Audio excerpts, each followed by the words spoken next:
마태복음 9장 9절부터 13절까지의 말씀을 우리 다 함께 한 목소리로 읽습니다. 살아계신 하나님의 말씀입니다. 예수께서 그곳을 떠나 지나가시다가 마테라 하는 사람이 세관에 앉아 있는 것을 보시고 이르시되 나를 따르라 하시니 일어나 따르니라. 예수께서 마태의 집에서 앉아 음식을 잡수실 때에 많은 세리와 죄인들이 와서 예수와 그의 제자들과 함께 앉았더니 바리새인들이 보고 그의 제자들에게 이르되 어찌하여 너희 선생은 세리와 죄인들과 함께 잡수시느냐? 예수께서 들으시고 이르시되 건강한 자에게는 의사가 쓸데없고 병든 자에게라야 쓸데있느니라. 너희는 가서 내가 긍휼을 원하고 제사를 원하지 아니하노라 하신 뜻이 무엇인지 배우라. 나는 의인을 부르러 온 것이 아니요 죄인을 부르러 왔노라 하시니라. 아멘. 심리학에서 라벨링 효과라고 하는 뜻이 있습니다. 단어가 있습니다.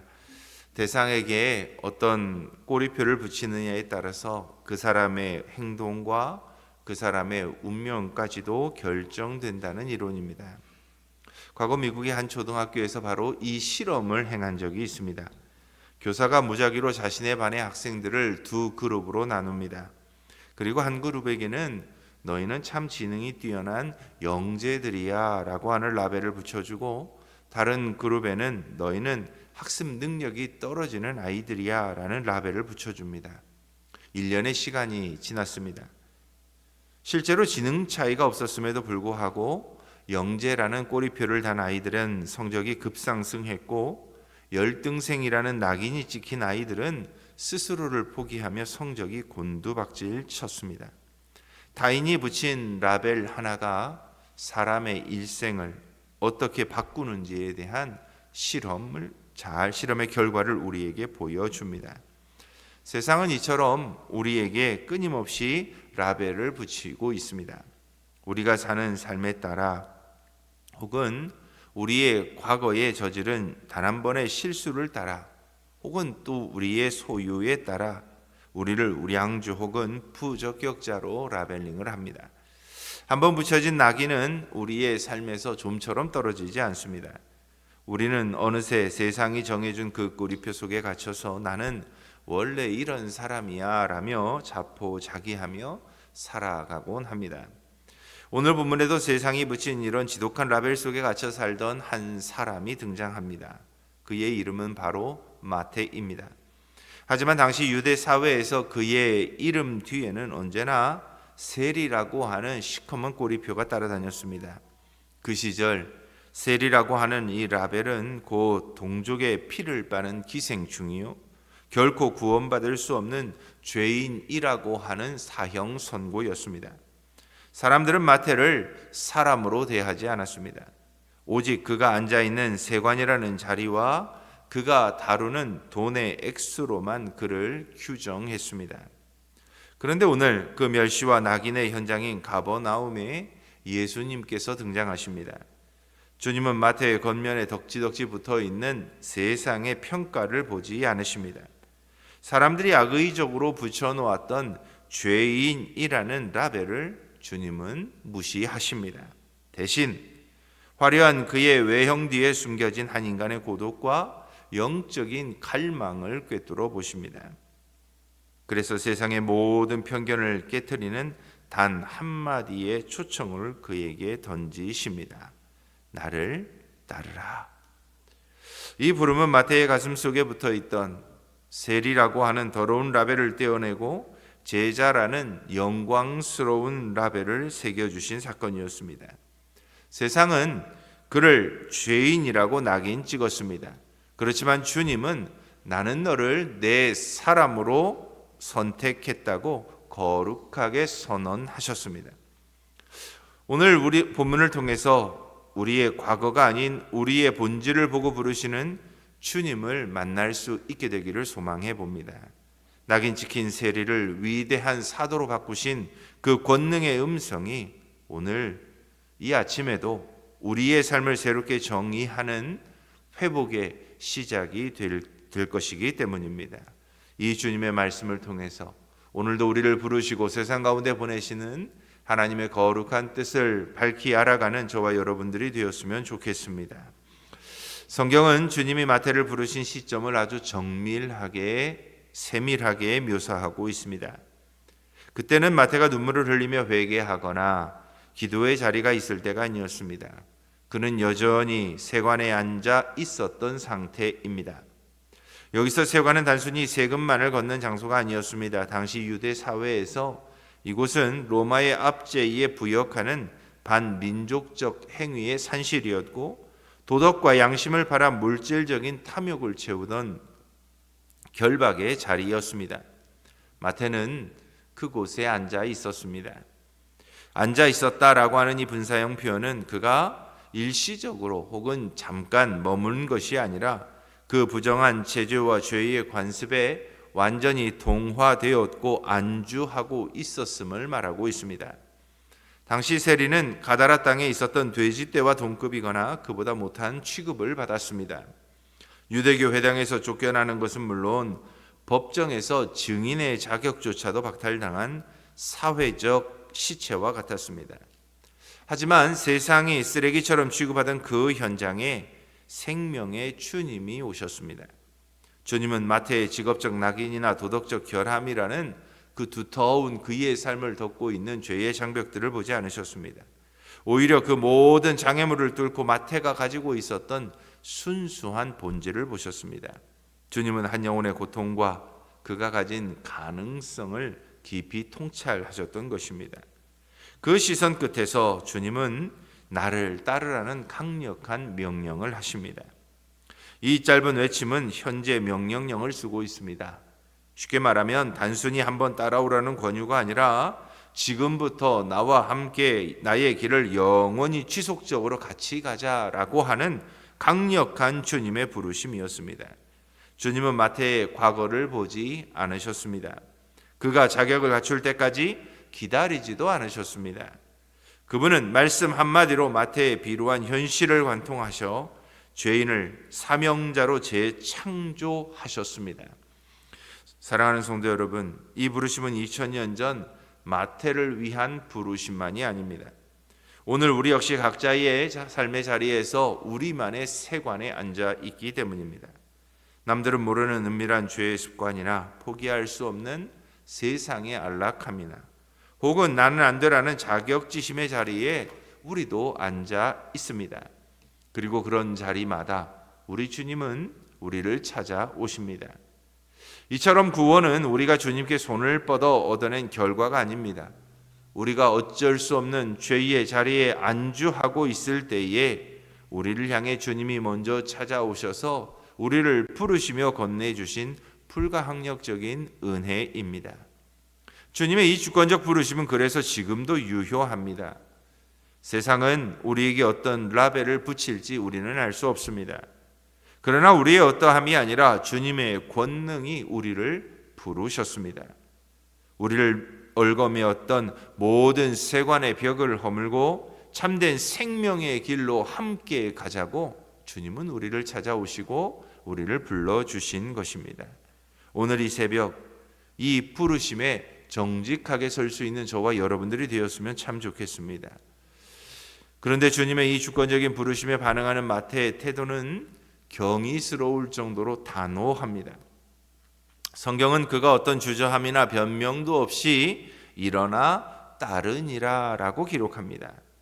여기서 일어나에 해당하는 헬라어는 단순히 앉아있던 몸을 일으키는 정도가 아닙니다.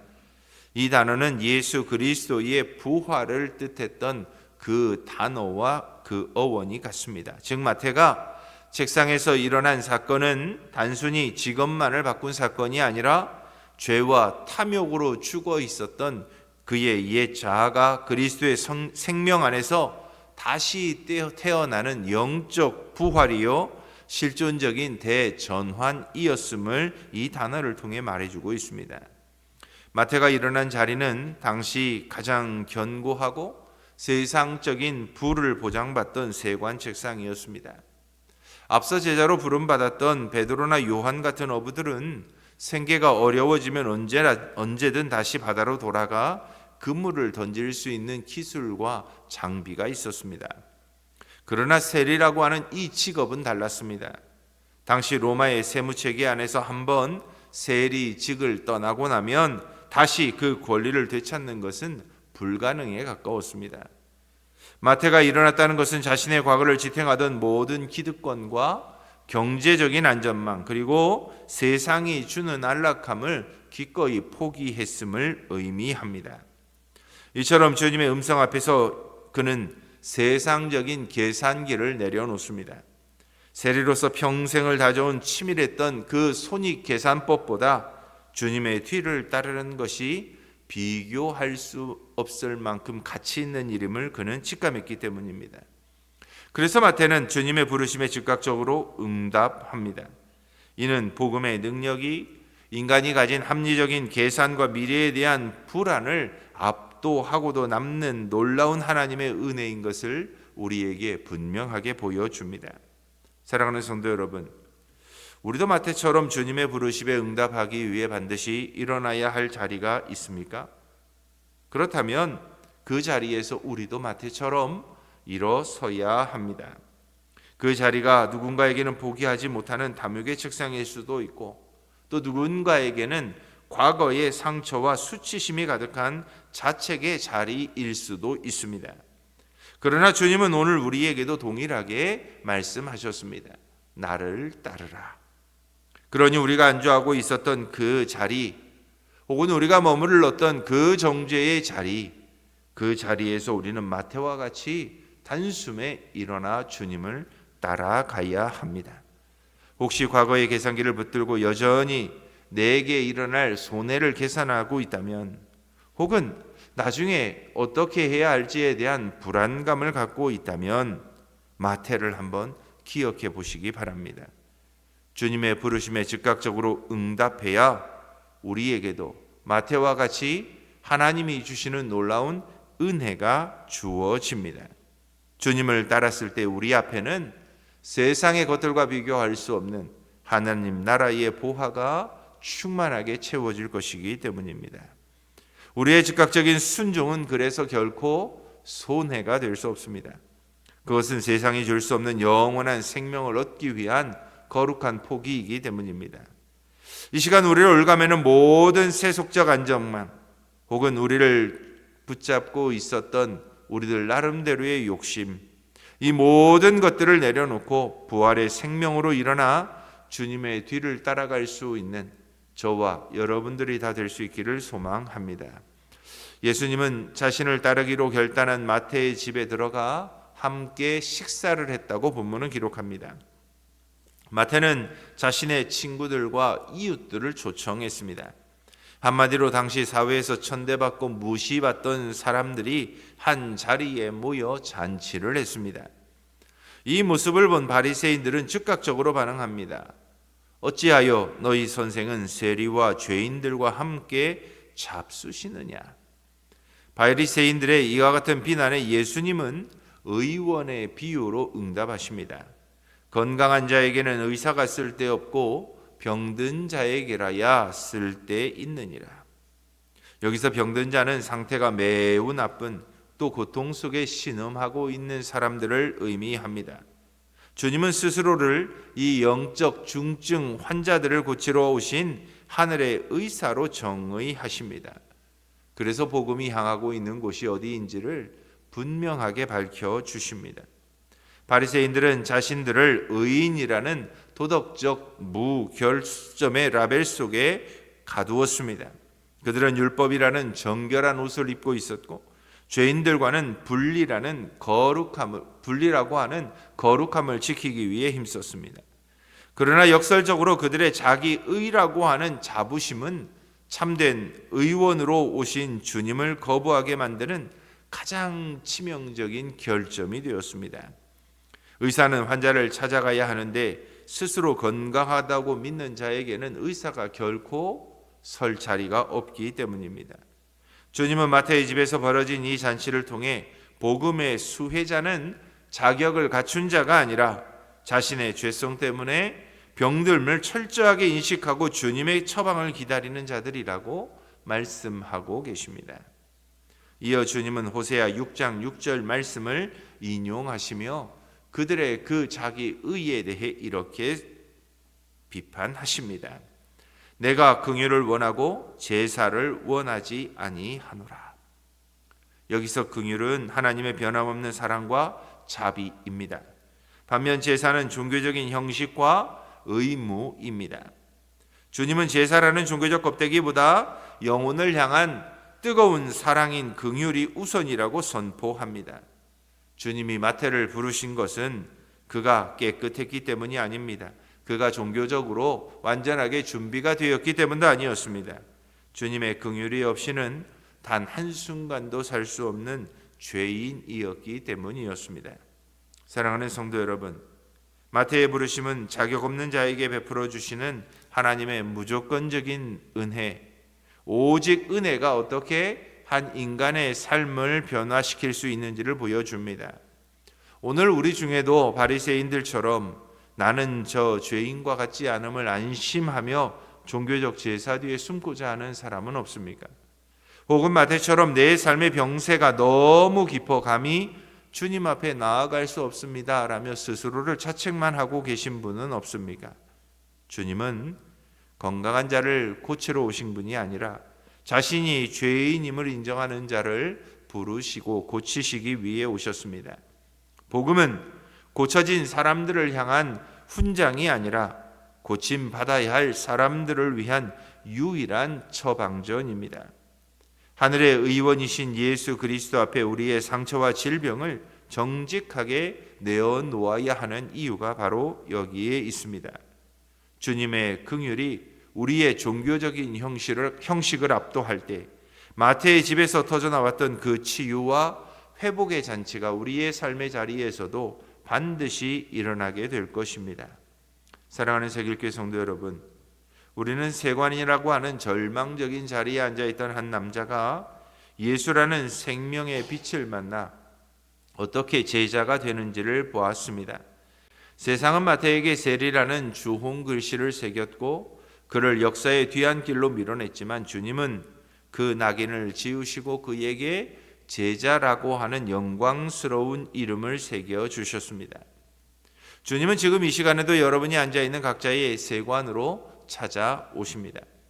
그곳은 누군가에게는 포기하고 싶은 일터일 수 있고 누군가에게는 수치스러운 과거의 기억일 수도 있고 때로는 누군가에게는 나는 자격이 없다라고 자책하는 영적인 침체의 자리일 수도 있습니다. 주님은 우리가 완벽해졌을 때 찾아오시는 분이 아닙니다. 우리 스스로 건강하다고 믿으며 종교적 위선 위에 숨어 있으면 우리도 바리새인들과 똑같습니다.